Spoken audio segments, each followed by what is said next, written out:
Florence Sestac va promener ses fameux gros nez et son invariable bonne humeur au 13e festival de la bande dessinée de Puteaux. Rencontre avec celle qui a obtenu le Grand Prix du Festival d'Angoulême en 2000. Alors moi, quand j'ai reçu le prix Angoulême, j'étais même pas à Angoulême. J'étais restée à Paris, j'y allais pas cette année-là, j'avais rien de spécial. Et donc j'ai reçu un coup de fil de Moebius, qui me dit Florence, ça y est, t'as le Grand Prix d'Angoulême. J'ai dit c'est ça, fous-toi de ma gueule, bien sûr. Il me dit non, non, mais c'est vrai, c'est vrai. Je dis oui, mais oui, Jean, allez, voilà.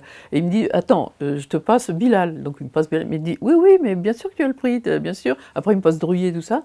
Et donc moi, je suis tombée de ma chaise parce que vraiment je m'y attendais pas du tout. J'étais en train de faire je revenais du marché avec mes poireaux et mes légumes et donc il a fallu que je saute dans le train et que j'aille à Angoulême et c'était surprise totale. Et donc quand on est choisi par ses pairs, par des auteurs comme ça qui sont des maîtres pour moi, je veux dire, moi j'étais sur un petit nuage, quoi.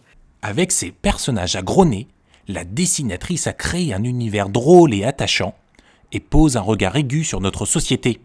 J'écoute beaucoup ce qui m'entoure, les dialogues, les tout, j'enregistre tout ça, et puis après je mets ça à ma sauce gros nez, comme on va dire, avec un personnage toujours avec un gros pif.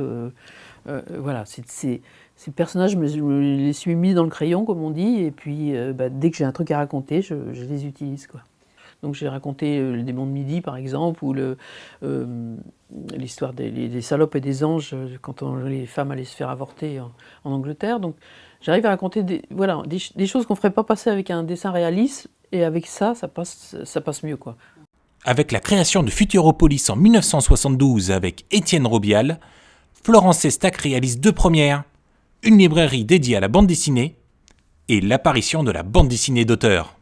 Ça paraît normal d'acheter un Tardy, un Bilal, un Drouillet, un Moebius, alors que ce n'était pas le cas quand on a lancé cette collection, quoi. À l'époque, les gens achetaient une série. Ils achetaient un Blueberry, ils achetaient un Lucky Luke, ils achetaient une série, un Gaston Lagaffe. Et puis après, nous, on a lancé effectivement avec justement cette collection 30-40, où on appelait du nom Tardy en gros, du nom de l'auteur en gros. Donc on a vraiment développé cette notion d'auteur qui s'est passée en France et qui est unique au monde, hein, vraiment. Donc venez me voir dédicacé au Festival de Puteaux et venez voir mes camarades aussi, vous allez voir, vous n'allez pas vous ennuyer et c'est plutôt gai et fraternel.